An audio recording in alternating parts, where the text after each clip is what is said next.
Excelentíssimo senhor presidente, colegas deputados, cidadãos que nos acompanham, subo essa tribuna para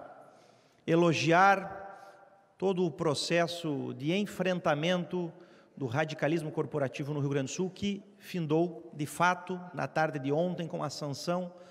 dos projetos de lei que tratavam sobre a reforma estruturante no estado do Rio Grande do Sul. Talvez nós não tenhamos ainda percebido o impacto dessas reformas,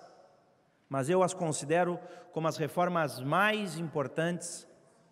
da história do Rio Grande do Sul, pois nós conseguimos, dentro do ordenamento jurídico,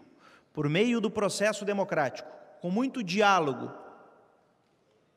sem violência, enfrentar um tema que em outros tempos, na história do Rio Grande do Sul, e aí estão os inúmeros símbolos que retratam as guerras que tivemos em nosso estado, entre aqueles que defendiam o fortalecimento do corporativismo e aqueles que se opunham a essa forma de conduzir o regime democrático dentro do estado do Rio Grande do Sul, que testemunham que esse enfrentamento que fizemos dentro do parlamento foi sim a maior reforma da nossa história. Talvez, fazendo aqui um paralelo, possa ter como analogia a abolição da escravatura, pois, dentro do ordenamento jurídico pátrio, naquela época, o Brasil conseguiu, com uma canetada, por meio do processo político, resolver uma grande questão social. Outros países, como os Estados Unidos, por exemplo, precisaram de uma guerra para resolver essa questão. E o Estado do Rio Grande do Sul, com a aprovação dessas reformas, e por isso que digo que pode servir como analogia à abolição da escravatura, conseguiu democraticamente resolver um conflito que datava de mais de um século de história.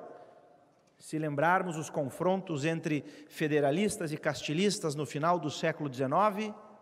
entre maragatos e chimangos na Revolução de 1923, se observarmos as divergências políticas entre aqueles que eram adeptos do getulismo no estado do Rio Grande do Sul e aqueles que defendiam as ideias do Partido Libertador, se acompanharmos a trajetória política daqueles que defenderam os ideais da democracia cristã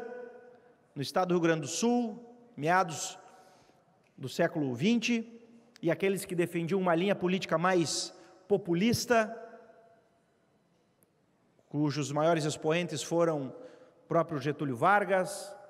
João Goulart, Leonel Brizola, e que tinham como opositores grandes homens que trabalharam sempre as mudanças políticas por meio do processo democrático. Paulo Brossard,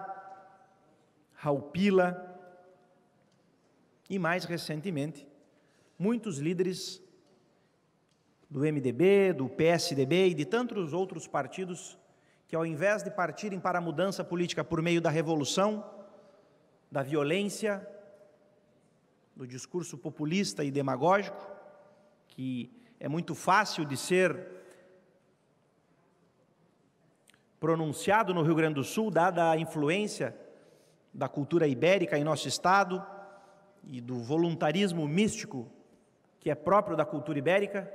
mas que obviamente faz com que aqueles que defendam as instituições, o regime democrático, se oponham a essa forma populista de fazer política,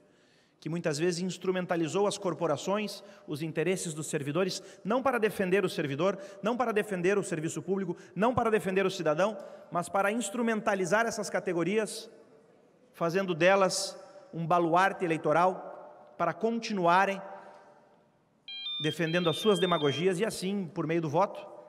continuar mantendo o estado do Rio Grande do Sul no atraso.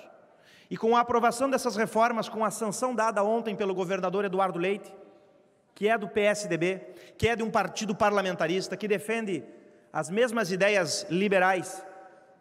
que fazem parte da história do Rio Grande do Sul, por meio de tantas outras figuras institucionais, agentes políticos, como citei há pouco, o Partido Federalista, o Partido Libertador. Eu tenho, como líder da bancada do PSDB, o maior orgulho de anunciar aqui, para aqueles que nos escutam, a importância dessas reformas, que, como falei, são as mais importantes da nossa história. Se no Brasil o corporativismo exerce ainda uma força tremenda, fazendo com que, de certa forma, nós coloquemos a sociedade civil contra os servidores, como se num movimento dialético um fosse oposto ao outro, e muitas vezes fazendo com que os recursos públicos servissem mais para sustentar os servidores do que para atender a necessidade da população, é porque nós observamos ao longo do tempo a instrumentalização dos interesses da sociedade civil, dos servidores, criando essa narrativa dialética, promovida primeiro pelos castilistas, depois pelos marxistas, pelos sindicatos, que tiveram sempre aqui no Rio Grande do Sul uma base muito forte, mas que agora tiveram a sua espinha dorsal quebrada do ponto de vista prático e ideológico, pois nós conseguimos, por meio do processo democrático, vencer essa batalha, colocando o interesse público e o bem comum acima do interesse das corporações. Não significa aqui que nós estamos contra os servidores, de modo algum, muito menos contra as instituições representativas dos sindicatos, mas que nós somos, em primeiro lugar, defensores do povo gaúcho, dos 11 milhões de gaúchos que merecem a nossa atenção. Muito obrigado.